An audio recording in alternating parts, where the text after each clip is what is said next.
को आप जानते हो, जिस मान्यवर कांशीराम का आज स्मृति दिवस है, उत्तर प्रदेश में उन्होंने ऐसा सामाजिक, सांस्कृतिक और राजनीतिक आंदोलन चलाया कि आजाद भारत में पहली बार जो सबसे हाशिए पर ढकेल दिया गया था, उस पायदान से खड़े होकर एक ऐसे राजनीतिक नेतृत्व को हमारे सामने रखा जिसने पहली बार इस प्रदेश के सूबे के मुखिया के पद पर बैठकर इस भारत के लोकतंत्र को असल में चरितार्थ करने का काम किया था। वो सामाजिक और सांस्कृतिक आंदोलन। इस आयोजन में देश विदेश से आए हुए आप सभी सम्मानित लोगों को मेरा क्रांतिकारी जय भीम, जय मंडल है, इंकलाब जिंदाबाद है। आज 9 अक्टूबर को सबसे पहले मैं मान्यवर कांशीराम को याद करना चाहता हूं, जिनका आज स्मृति दिवस है, जिन्होंने उत्तर भारत में खासकर डॉक्टर अंबेडकर और सामाजिक न्याय की लड़ाई को एक सामाजिक सांस्कृतिक आंदोलन की शक्ल में जमीन पर उतारने की एक बृहद विस्तृत कोशिश की। और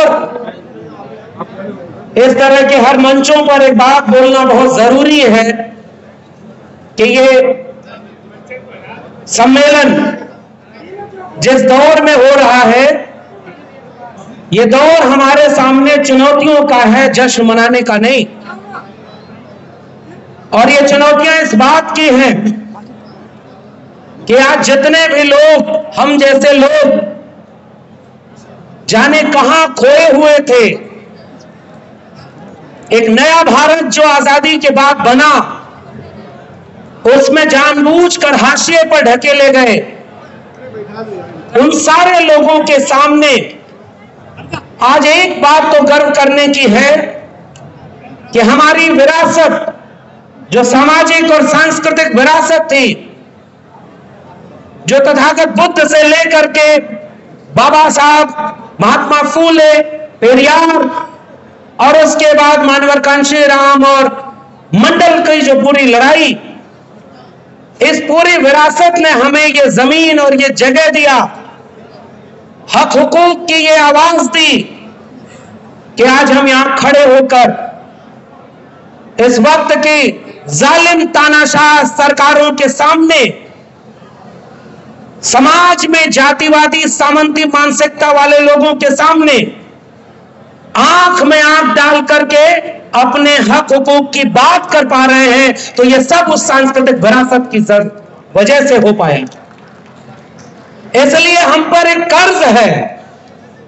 वो कर्ज इस बात का है कि हमारे पीछे के लोगों ने तो बड़ा संघर्ष किया, कुर्बानियां दी, आंदोलन चलाए, बिखरे हुए लोगों को जोड़ा और आज हमें यहां तक पहुंचाया है।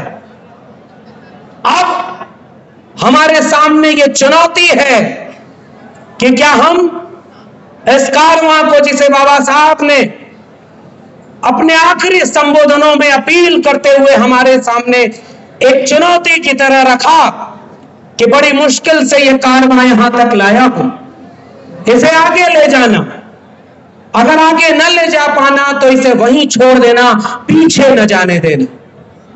मेरे लिए इस मंच पर खड़े होकर उस चुनौती, उस हकीकत से आपको रूबरू कराने का मन है कि साथियों, हमारे सामने हमारे संघर्षों का हजारों साल पुराना कारवां, जिसके दम पर हम यहां तक पहुंचे, आज हमारी आंखों के सामने वो मीलों पीछे ले जाया जा रहा है। और इसलिए इस मंच पर खड़े होकर मुझे लगता है कि एक ही वादा करने की जरूरत है कि ऐसे वक्त में हमारी जिम्मेदारी क्या है। तो मैं अपनी जिम्मेदारी 2 तरह की समझता हूं। पहली जिम्मेदारी अपनी जड़ों को पहचानने और लोगों को अपनी जड़ों से जोड़ने की होनी चाहिए। और यह बात हमारे पुरखों ने कह दिया है कि जब जिन समाजों की सामाजिक और सांस्कृतिक जड़ें गहरी नहीं होती, उनकी राजनीतिक जड़ें भी मजबूत नहीं हो पाती। उत्तर प्रदेश के लोगों, इस बात को आप जानते हो, जिस मान्यवर कांशीराम का आज स्मृति दिवस है, उत्तर प्रदेश में उन्होंने ऐसा सामाजिक, सांस्कृतिक और राजनीतिक आंदोलन चलाया कि आजाद भारत में पहली बार जो सबसे हाशिए पर ढकेल दिया गया था, उस पायदान से खड़े होकर एक ऐसे राजनीतिक नेतृत्व को हमारे सामने रखा जिसने पहली बार इस प्रदेश के सूबे के मुखिया के पद पर बैठकर इस भारत के लोकतंत्र को असल में चरितार्थ करने का काम किया था, वह सामाजिक और सांस्कृतिक आंदोलन। मगर आज हमारे सामने एक चुनौती है साथियों, हमारे सामने वो तमाम तरह का दृश्य है जो आपको अपने बच्चों को जड़ों से न जुड़े होने के नाते उन्हें बरगलाने में कामयाब हो जा रहा। वो उन्हें पाखंडी बना रहे, वो अंधविश्वासी बना रहे, वो कर्मकांड में फंसा रहे।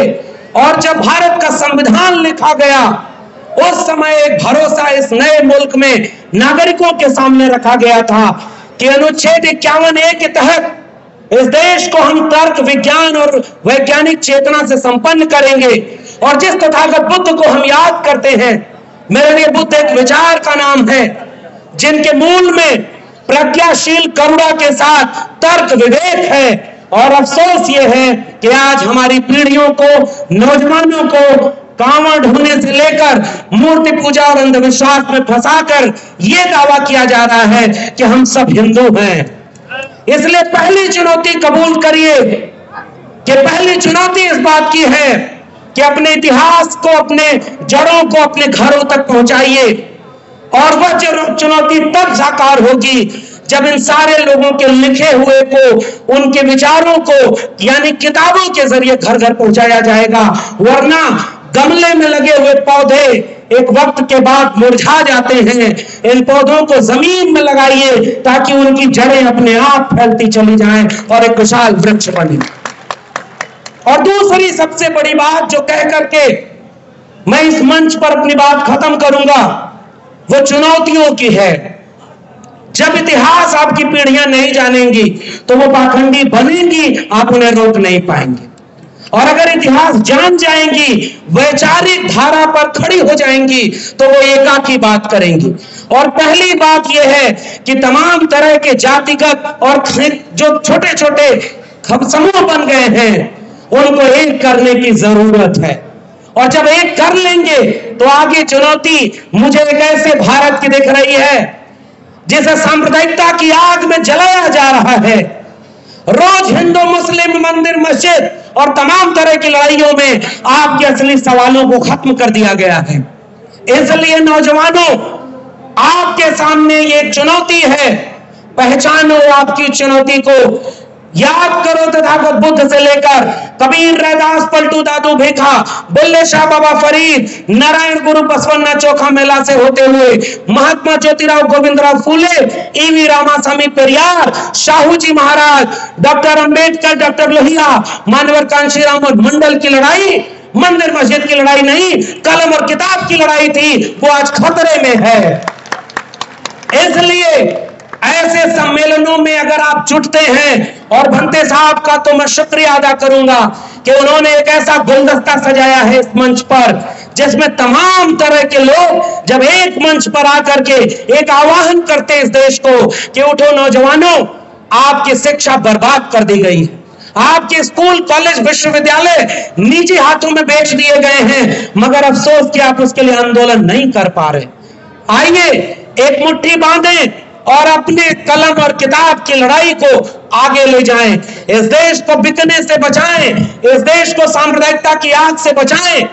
वरना अफसोस ये होगा कि आज से कई सालों बाद जब आने वाली पीढ़ियां हमसे एक सवाल करेंगी कि तुम जब थे तो बाबा साहब का संविधान बचा हुआ था, तुम जब थे तो मंडल कमीशन की कुछ अनुशंसाएं सही लागू थी, तुम जब थे तो शिक्षा बची थी, रोजगार बचा था, थोड़ा ही सही स्वास्थ्य और जमीन बची थी, स्वाभिमान बचा था। और 25-50 साल बाद तुम हमें एक ऐसा भारत छोड़कर गए हो जिसमें न शिक्षा है, न रोजगार है, न सामाजिक न्याय है, न भारत का संविधान बचा है, न यह देश की जगह जमीन बची है। हम क्या जवाब देंगे? मैं आपसे गुजारिश करके अपनी बात खत्म कर रहा हूं कि इस देश में अब एक क्रांति की जरूरत है। बिना क्रांति के कोई बदलाव आने की जरूरत नहीं। और आखिरी बात, वो क्रांति विचारधारा से होगी। तथागत बुद्ध को याद करने वालों, अहिंसा और सत्य की बात, प्रज्ञाशील करुणा की बात, आओ घर घर ले चले, शांति के साथ, अहिंसा के साथ, तर्क वैज्ञानिकता के साथ। दो चीजों को जोड़ लो। इस देश में आदिवासी जंगलों में मारा जा रहा, मुसलमान सड़क चौराहे पर मारा जा रहा, दलित मटका छूने घोड़ी चढ़ने पर मारा जा रहा, ओबीसी अप्रत्यक्ष रूप से हर जगह मारा जा रहा, लेकिन हम बिखरे हैं। हमने जितने लोग उतने संगठन बना रखे हैं। आओ मिलकर एक उम्मीद बांधे। जो नारा डॉक्टर राम मनोहर लोहिया का था कि संसोपा ने बांधी गांठ, पिछड़ा पावे 100 में 60, उस नारे को महामना राम स्वरूप वर्मा जगदेव बाबू ने आगे बढ़ाया कि 100 में 90 शोषित हैं, शोषितों ने ललकारा है, धन धरती और राजपाट में 90 भाग हमारा है। उस आंदोलन को, उस लड़ाई को धन धरती राजपाट के, रोटी स्वाभिमान के, दवाई पढ़ाई कमाई सिंचाई के मुद्दे पर भारत के संविधान और मंडल कमीशन को बचाने के लिए घर घर चले, एक आंदोलन खड़ा करें, तब जाकर के इस तरह के सम्मेलनों की सार्थकता होगी। आपने मुझे सुना, बहुत बहुत धन्यवाद। जय भीम, जय मंडल, संविधान जिंदाबाद, उल गुलाम जिंदाबाद, इंकलाब जिंदाबाद।